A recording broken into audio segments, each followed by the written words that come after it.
Student, इस lecture में हम लोग पढ़ेंगे electric field as a potential gradient. Electric field potential gradient की शक्ल में देखेंगे। तो देखिए, इस टॉपिक को आप सादे से अल्फाज में कह सकते हो कि ये हम लोग इलेक्ट्रिक फील्ड इंटेंसिटी और पोटेंशियल डिफरेंस के दरमियान में ताल्लुक ढूंढना चाह रहे हैं। इलेक्ट्रिक फील्ड इंटेंसिटी और पोटेंशियल डिफरेंस में क्या ताल्लुक है। तो देखिए, हम लोग लास्ट लेक्चर में देखा था कि दो प्लेटें हैं, उनके दरमियान में इलेक्ट्रिक फील्ड है। फर्ज करें दो प्लेटों के दरमियान में डिस्टेंस डी है और इन दोनों प्लेटों के दरमियान में इलेक्ट्रिक फील्ड ई है। इन दोनों प्लेटों के दरमियान में इलेक्ट्रिक फील्ड ई है जो कि यूनिफॉर्म है, जो कि बिल्कुल यूनिफॉर्म है। इसका मतलब हर जगह पे एक जैसी है इलेक्ट्रिक फील्ड। अब यहाँ पे अगर एक चार्ज को मैं छोड़ दूं तो लाजिम बात है वो नीचे ही जाएगा, क्योंकि इसके ऊपर एक फोर्स लग रहा है और वो फोर्स कितना है, क्यू ई, क्यू नॉट ई, इतना फोर्स लग रहा है। सही। लेकिन याद रख लिया, अगर उस चार्ज पार्टिकल को हम लोग ए से बी की तरफ ले जाना चाहे, ए से बी की तरफ ले जाना चाहे तो हम लोग को इतना ही फोर्स लगाना पड़ेगा जितना फोर्स नीचे लग रहा है, लेकिन अपोजिट डायरेक्शन में लगाना पड़ेगा।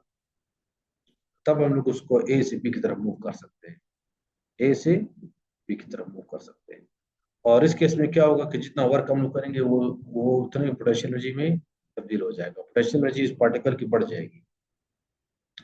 तो देखिए, हम लोगों ने लास्ट टाइम देखा था कि V B minus V A, V B minus V A, इसको हम लोग ने कहा था कि work A to B per unit test charge. इसको हम लोगों ने टेस्ट चार्ज से क्या किया था, डिवाइड किया था। इसको फर्स्ट करें, मैं इक्वेशन नंबर 1 नाम देता हूँ। इसको मैंने क्या नाम दिया, इक्वेशन नंबर 1। अभी याद रख लिया कि ए से बी तक आपने वर्क कितना किया ये मान। देखिए, वर्क ए टू बी, ये हम लोग लिख सकते हैं कि F dot T, F dot T. तो इसका मतलब है कि वर्क ए टू बी, तो इसको हम लोग लिख सकते हैं कि एफ डी कॉस 180। तो इसका आंसर कितना आ जाएगा, माइनस क्यू नॉट ई, जो कि फोर्स है। देखिए, ये फोर्स है, क्यू नॉट ई, ये फोर्स है। और मल्टीप्लाई बाय डिस्टेंस कितना कवर हुआ, 180 क्यों आया। देखिए, पार्टिकल ऊपर की तरफ जा रहा है, लेकिन हम लोग इस फोर्स के बकदर, इतनी फोर्स के बकदर हम लोग फोर्स लगा रहे हैं, तो इतना फोर्स हमें लगाना पड़ेगा। तो इसलिए ये फोर्स और जो जिस डायरेक्शन में डिस्प्लेसमेंट हो रही है उनके दरमियान में एंगल 180 बन रहा है। तो यहाँ पे क्या आ जाएगा, minus Q not E D आ जाएगा। अभी अगर हम लोग ये वैल्यू दर्ज उठाकर यहाँ पे दर्ज कर लें, इसको इक्वेशन नंबर में 2 नाम लेता हूँ और मैं लिखता हूँ कि पुटिंग 2 in 1, पुटिंग 2 in 1। अगर 2 के मैं 1 में दर्ज कर दूं, मेरे पास क्या आ जाएगा, potential difference V B minus V A is equal to, और यह आ जाएगा minus Q not E D divided by Q naught, divided by Q naught. या इसको अगर हम लोग मजीद सिंप्लीफाई करें तो इसको इस तरह भी लिख सकते हैं कि क्यू नॉट से कट जाएगा। तो इसको हम लोग क्या लिखेंगे, इसको हम लोग लिखेंगे कि V B minus V A is equal to minus E D is equal to minus E D, क्योंकि देखिए क्यू नॉट से कैंसिल हो गया। इसका मतलब है ई को मैं क्या लिख सकता हूँ, E is equal to minus sign में दूसरी तरफ भी लिख सकता हूँ, और V B minus V A को मैं कहूंगा delta V, delta V upon D. ये देखिए, V B minus V A potential difference है, ये आ जाएगा डेल्टा वी अपॉन डी। तो ये हमारे पास देखिए एक रिलेशन आ गया, पोटेंशियल डिफरेंस और electric field intensity, potential difference और इलेक्ट्रिक फील्ड इंटेंसिटी के दरमियान में एक रिलेशन आ गया। अब याद रख ले कि इसको हम लोग एक और तरीके से लिख सकते हैं, एक अच्छे तरीके से, और वो तरीका ये है कि इसको हम लोग लिखेंगे minus delta V upon delta are, minus delta V upon delta are. फर्ज करें दोनों प्लेटें बहुत करीब हो और उनके दरमियान फासला डेल्टा आर हो, तो इसको हम लोग इस तरह भी लिखते हैं, इस तरह भी लिखते हैं। और ये जो चीज है delta V upon delta R, ये delta V upon delta R, इसको हम लोग कहते हैं पोटेंशियल ग्रेडियंट। इसको हम लोग क्या कहते हैं? Potential gradient.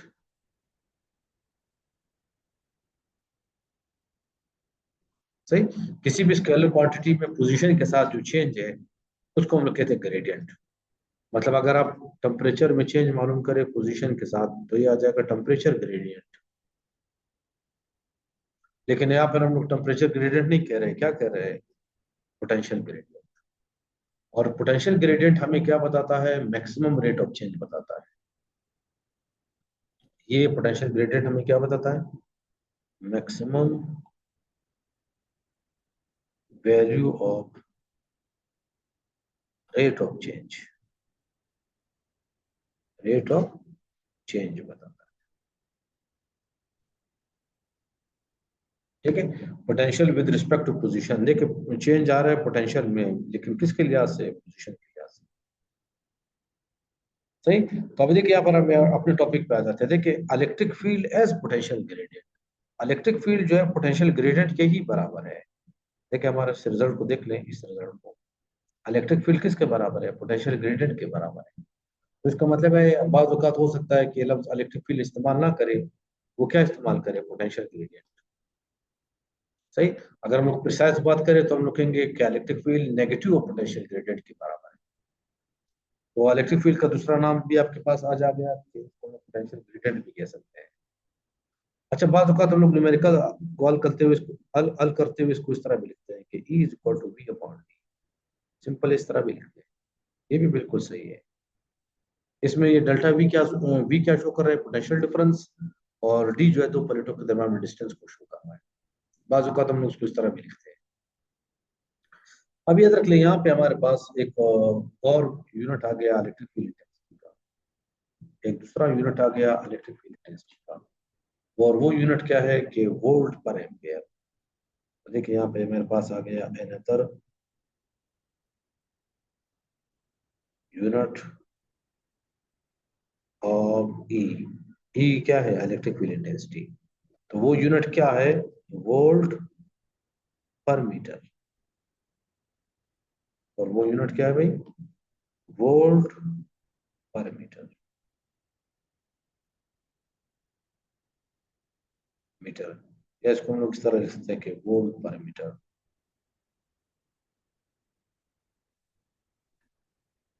सही। तो इलेक्ट्रिक फील्ड इंटेंसिटी के एक पहला यूनिट हम लोगों ने पढ़ा था, वो इस फॉर्मूले से निकाला था कि electric field intensity force per unit charge के बराबर है। और यहाँ से हमें जो यूनिट मिला था वो ये क्या मिला था? न्यूटन पर कूलम। लेकिन यहाँ पे न्यूटन पर कूलम नहीं आ रहा, वोल्ट पर मीटर आ रहा है। और अभी हम लोग साबित करेंगे कि वोल्ट पर मीटर न्यूटन पर कूलम के बराबर है, दोनों यूनिट एक जैसे इक्वल है। तो किस तरह साबित करेंगे? तो देखिए मैं लिखता हूँ 1 वोल्ट पर मीटर। इसको मैं कह सकता हूँ कि 1 वोल्ट किसके बराबर है? Joule per coulomb divided by metre, divided by metre. अभी याद रख ले कि इसको मैं इस तरह भी कह सकता हूं कि 1 जॉल डिवाइडेड बाय, इसको मैं कह सकता हूं कि मीटर मल्टीप्लाई बाय कूलम। या इसको मैं कह सकता हूं कि अभी आप देख ले, 1 जॉल किसके बराबर है? One one newton into metre divided by 1 metre into coulomb. मेरी जगह नहीं है तो मैं इस तरह लिख रहा हूँ। तो अभी देख ले यहाँ पे आपके पास मीटर मीटर से क्या हो जाएगा? कैंसर। जब मीटर कैंसिल हो गया तो क्या हो जाएगा? न्यूटन पर कूलम। तो इसका मतलब है वोल्ट पर मीटर ये किसके बराबर है? न्यूटन पर कूलम के बराबर। तो एग्जाम में एमसीक्यू टाइप के क्वेश्चन में पूछा जा सकता है कि वोल्ट पर मीटर किस क्वांटिटी के बराबर है? तो ऑप्शन दिए गए होंगे, आप लोगों ने सेलेक्ट करना है न्यूटन पर कूलम, न्यूटन पर कूलम। तो ये था electric field as a potential gradient.